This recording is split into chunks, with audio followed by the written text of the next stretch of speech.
আপনার সাথে মিলিত হতে চাই। আল্লাহ নবী সাল্লাল্লাহু আলাইহি ওয়াসাল্লামের বুক ফেড়ে ফেলে দেওয়া হলো। আল্লাহু আকবার বলেন। বুক ফেড়ে ফেলে দেওয়া হলো। বুক ফেড়ে ফেলে ভিতর থেকে হার্ট বের করে দেওয়া হলো।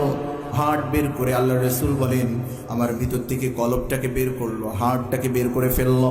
হার্টটাকে বের করে ওটা আবার পবিত্র পানি দিয়ে ধৌত করে ভিতরে আবার স্থাপন করে সেলাই করে দিয়েছে। আল্লাহ পাক সেলাই করে দিয়েছে। হযরত আনাস রাদিয়াল্লাহু আনহু উনি যেহেতু দীর্ঘদিন আল্লাহ রাসূলের আল্লাহ নবী সাল্লাল্লাহু আলাইহি ওয়াসাল্লামের খাদেম ছিলেন প্রায় 10 বছর। এই 10 বছর খাদেম থাকার কারণে আল্লাহ রাসূল সাল্লাল্লাহু আলাইহি ওয়াসাল্লামের ওই যে বুকে যে সেলাইটা ছিল, সেলাইয়ের দাগ দেখে ফেলে দিয়েছেন। সচরাচর আল্লাহ রাসূল গায়ের থেকে জামা খুলতেন না মানুষের সামনে। আমরা তো অনেকেই গায়ের কাপড় চোপড় খুলে কাঁচা মেরে মোটামুটি মানুষের সামনে ধরে বেড়াই, বেড়াই কি বেড়াই না? এটা বন্ধ করতে হবে। পুরুষের জন্য খোলা যায় আছে, কিন্তু খোলা ঠিক নয়। কথা বলেন ঠিক কিনা? এই জন্য আমরা সবসময়ের জন্য ঢেকে রাখবো ইনশাআল্লাহ। আল্লাহ নবী সাল্লাল্লাহু আলাইহি ওয়াসাল্লামের এই সিনায়ের দাগ দেখে ফেলেছেন। উনি বলেন, ওয়াকাদ কুনতু আরা আসারাল মাখিতি ফি সাদরিহি সাল্লাল্লাহু আলাইহি ওয়াসাল্লাম, আমি আমার রাসূল সাল্লাল্লাহু আলাইহি ওয়াসাল্লামের বুকে যে সেলাই করা ছিল, সেলাইয়ের দাগ আমি সচক্ষে দেখে ফেলেছি। ওই সময় অনেকে বিশ্বাস করে নাই, না এটা অসম্ভব। একজনকে চিরে ফেড়ে আবার তাকে ঠিক করে ওই লোকটাকে আবার জীবিত রাখা সম্ভব? এটা অসম্ভব, এটাই তারা মনে করেছে। অথচ বলেন, এই সময় আমি যদি জিজ্ঞাসা করি ওপেন হার্ট সার্জারি এটা হয় কি হয় না? আওয়াজ দিয়ে বলেন, হয় কি হয় না? ওপেন হার্ট সার্জারি হয়। তারপরে বিভিন্ন অ্যাপেন্ডিক্স এবং সিজার এগুলো নিয়মিত হচ্ছে কি হচ্ছে না? আল্লাহ নবী সাল্লাল্লাহু আলাইহি ওয়াসাল্লামের সেদিন বুক ফেড়ে ফেলে দিয়েছিল। বুক ফেড়ে ফেলে আল্লাহ পাক চাইলে ওই দাগটা মিশিয়ে দিতে পারতেন কি পারতেন না? কিন্তু না, আল্লাহ পাক ওইটা না মিশাই দিয়া ওইভাবেই রেখে দিলেন, যাতে পরবর্তী সময়ে যারা আসবে, এমন একটা সময় আসবে যে সময় মানুষের সিজার করা লাগতে পারে, যেই সময় মানুষের ওপেন হার্ট সার্জারি করতে হতে পারে, যেই সময় মানুষের অ্যাপেন্ডিক্স সেলাই করতে হতে পারে। কথা বলেন ঠিক কিনা? আল্লাহ পাক রব্বুল আলামিন ওইভাবে সেলাইয়ের দাগটা রেখে দিলেন। পরবর্তী প্রজন্ম এসে আজ বিজ্ঞানরা আল্লাহ নবীর ওই সেলাইটাকে নিয়ে গবেষণা করতে করতে করতে করতে দেখলো একটা মানুষকে চিরে ফেড়ে আবার সেলাই করে বাঁচানো সম্ভব। আমার আপনার সন্তানরা তো এগুলো বোঝে না। কথা বলেন ঠিক কিনা?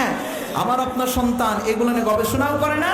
এরা গবেষণা করে all time PUBG, free fire, কি করে এগুলো নিয়ে গবেষণা করা যায়, এগুলো নিয়ে ব্যস্ত থাকে। আমরাও যারা গার্জিয়ান আছি, আমরাও এই কোয়ালিটি, আমরা আমাদের সন্তান ছোট্ট ছোট্ট বাচ্চার হাতে মোবাইল তুলে দিয়েছি। যা বাপ, তোর যা ইচ্ছা হয় তুই তাই কর।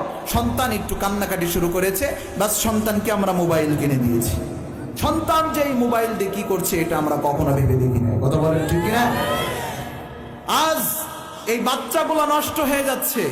ইসলামের মুসলমানের পরবর্তী যে প্রজন্ম আছে অধিকাংশ সব নষ্ট হয়ে যাচ্ছে, অধিকাংশ সব নষ্ট হয়ে যাচ্ছে, চোখ নষ্ট হয়ে যাচ্ছে। এরা কোরআন বোঝে না, আমার আপনার রাসূলকে এরা চেনে না। এই জন্য আজ নাস্তিক তৈরি হয়, মুরতাদ তৈরি হয়। এদের কারণে আজ আমার রাসূলকে গালিগালাজ দেওয়া হয়।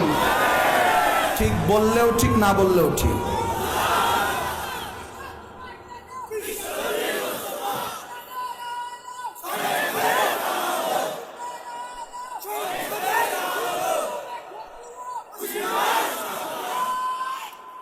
ভাইরা আমার, সময় অল্প, আমার সময় অল্প, কথা বলতে দিবেন।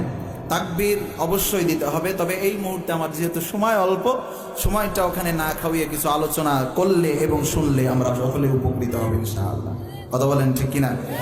আমার আপনার সন্তানকে এগুলো শিক্ষা দিই না। কেন শিক্ষা দিই না জানেন? কারণ হলো আমাদের ভিতরে ইসলামের যে মহাব্বত, ওটা আমরাই ভুলে বসেছি। আগে সন্তান জন্ম নিলে তার কানে আজান দেওয়া হতো, ডান কানে আজান, বাম কানে ইকামত দেওয়া হতো। আমরা জানি না আজান ইকামত আমার সন্তানকে কিভাবে কানে দিতে হয়। সন্তান জন্মের পরে প্রথম দায়িত্ব কি? প্রথম দায়িত্ব হলো কানে আজান ইকামত দেওয়া, কিন্তু আমরা এগুলো জানি না। এরপরে সুন্দর অর্থবহ নাম রাখা, তার আকিকা করা, তার তাহনিক করা, এগুলো বুঝি আমরা। আমরা তাহনিকটাকে গালে ভাত হিসেবে গ্রহণ করে নিয়েছি। তাহনিক হলো কোন একজন বুজুর্গ উলামা ইকরামকে ডেকে তার গালে লালা অর্থাৎ খেজুর বা মিষ্টি চিবিয়ে ওই লালাটা ওই সন্তানের গালের ভিতরে আলটাকরায় লাগিয়ে দিবে। এটা হলো আলেমের কাজ, যাতে করে তার ওই সোহবতটা পেয়ে এই সন্তানটাও যেন তার মতো একজন ওলি ভাব তার ভিতরে এসে যায়, সোহবত পেয়ে যায়। কথা বলেন ঠিক কিনা? কিন্তু আমরা তাহনিকটা করাই না। যখন সন্তানের বয়স 1 বছর পরিপূর্ণ প্রায় হতে গেছে, ওই সময় গোশ আর মুরগির মাংস মেটে নিয়ে যে কলিজা নিয়ে যে হুজুরের কাছে হুজুর একটু গালে ভাত দিয়ে দিন। কথা বলেন ঠিক কিনা? আবার মুসলমানি দেয়, মুসলমানি তো ব্যাপক আয়োজন, কেটে সে বিয়ে বাড়ির মতো আয়োজন করে। কথা বলেন ঠিক কিনা? এটার থেকে সাবধান, এগুলো বন্ধ করতে হবে। রাজি আছেন তো ইনশাআল্লাহ? আল্লাহ কবুল করুক, সকলে বলে আমিন। এই জন্য সন্তানের হাতে এই মোবাইলগুলো দেওয়া যাবে না ভাই। এরা হলো আমাদের আগামী প্রজন্ম, এদেরকে নষ্ট করা যাবে না, এদেরকে দিন শিক্ষা করতে দিতে হবে। এদের হাতের ভিতরে যে মোবাইলটা রয়েছে, এই মোবাইলে দেখবেন 5-6 প্রকারের লক দিয়ে থাকে। একবার হলো ফেস লক, লক, এরপরে ফিঙ্গার লক, তারপরে প্যাটার্ন লক, এরপরে পাসওয়ার্ড দিয়ে থই। 4-5 প্রকারের লক দিয়ে থই। বাবাজি কি মনে করছেন ওইটাকে হাউস লক দিয়ে রেখেছে? হ্যাঁ, নিশ্চিত ওর ভিতরে কিছু না কিছু আছে, যেটা আপনি দেখলে ওর ঘরও সারা করবে, মোবাইলও আসার দিয়ে ভাঙবেন। এই জন্য অতগুলো লক দিয়ে যায় যেন বাপ মা না দেখতে পারে। কথা বলেন ঠিক কিনা? আল্লাহ হিফাজত করুন, সকলে বলে আমিন। এই যুবকরা রাগ করলেন? হ্যাঁ, রাগ করলেন আপনারা?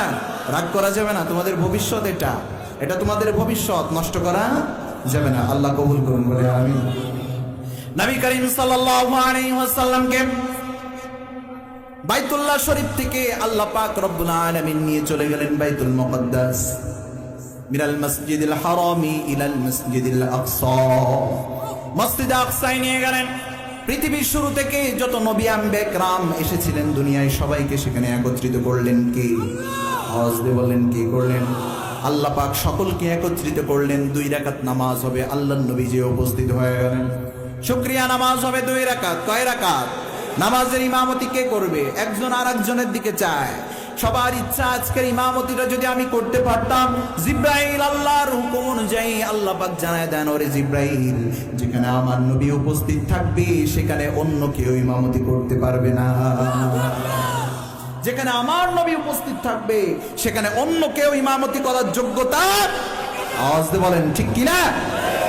শুধু তাই নয়, যেদিন থেকে আমার নবী এই দুনিয়াতে এসেছেন, নবুয়তি লাভ করেছেন, নবুয়ত প্রাপ্ত হয়েছেন, এরপর থেকে পৃথিবীতে যত ধর্ম বর্ণ ছিল, যত নবী আম্বিয়া کرام এসেছেন, সমস্ত নবীদের উপরে যত ওহী এসেছে, সমস্ত ওহীর হুকুম বাতিল হয়ে গেছে। সুবহানাল্লাহ বলেন। এখন যদি খ্রিস্টানরা বলে যে আমরা ঈসা আলাইহিস সালামকে অনুসরণ করি, এখনো আমাদের মতবাদ চলবে, আমরা হলাম সত্যের উপরে আছি, বলেন ওনারা সত্যের উপরে আছে না বিপদগামী আছে? আওয়াজ দিয়ে বলেন, সত্যের উপরে আছে না বিপদগামী আছে? শুধু তাই নয়, মুসা আলাইহিস সালামকে যারা অনুসরণ করে ইহুদি, ওরা বলে আমরা সঠিকের উপরে আছি। বলেন তো কোরআন যে কথা বলেছে সে অনুযায়ী ওনারা সঠিক না বেঠিক? আওয়াজ দিয়ে বলেন, সঠিক না বেঠিক? রাগ করছেন আপনারা? না, রাগের কিছু না, এটা হলো বাস্তব। কারণ আল্লাহ পাক জানায় দেন, ইন্নাদ দীনা ইনদাল্লাহিল ইসলাম। আল্লাহু আকবার বলেন। আল্লাহ পাক জানায় দেন, আমি ইসলামকে মনোনীত করে নিয়েছি। কেউ যদি ইসলাম ব্যতিরেকে অন্য কোন ধর্ম থেকে আমার ইবাদত করে, সেই ইবাদত চলবে না। শুধু তাই নয়, আল্লাহ পাক বলেন, আল ইয়াউমা আকমালতু লাকুম দীনাকুম ওয়া আতমামতু আলাইকুম নি'মাতি ওয়া রাদিতু লাকুমুল ইসলাম দীনা। আল্লাহ পাক বলেন, আমি ইসলামকে পরিপূর্ণ করে দিয়েছি। পরিপূর্ণ, পূর্ণ আর পরিপূর্ণ। আল্লাহ পাক কামেল বলে নাই যে আমি কামেল করে দিয়েছি বা পূর্ণ করে দিয়েছি। আল্লাহ পাক বলেন কি, আমি পরিপূর্ণ করে দিয়েছি। আল্লাহু আকবার। একটা গ্লাস বা একটা বোতলের ভিতরে যদি পরিমাণ মাফিক পানি দেওয়া হয়, একজন বলছে ভাই আমার এতটুকু পানি লাগবে, তার অতটুকু দিলেন। আর একজন বললো এতটুকু, তাকে অতটুকু দিলেন। ওটা হলো পূর্ণতা লাভ করেছে। এটা কি? পূর্ণ, কিন্তু পরিপূর্ণ না। এতদিন যত নবী রাসূল এসেছিলেন, আদম আলাইহিস সালাম থেকে সমস্ত নবীরা আসাতে ইসলামের একটা ভাগ পূর্ণ হয়েছে। কিন্তু আমার রাসূল যখন এসেছেন, আল্লাহ পাক বলেছেন, আল ইয়াউমা আকমালতু লাকুম দীনাকুম, আমি ইসলামকে পরিপূর্ণ করে দিয়েছি। এরপরে হাজার চেষ্টা করলেও আর নতুন কিছু ঢোকানো যাবে। সুবহানাল্লাহ বলেন। এখন কাদিয়ানীরা এসেছে, কাদিয়ানী বলে না, এখনো পর্যন্ত সুযোগ আছে। আমরা হলাম মোহাম্মদ নাই, আমরা হলাম গোলাম আহমদ কাদিয়ানির উম্মত। নাউজুবিল্লাহ বলেন। এই গোলাম আহমদ কাদিয়ানিকে ওরা নবী হিসেবে গ্রহণ করে নিয়েছে।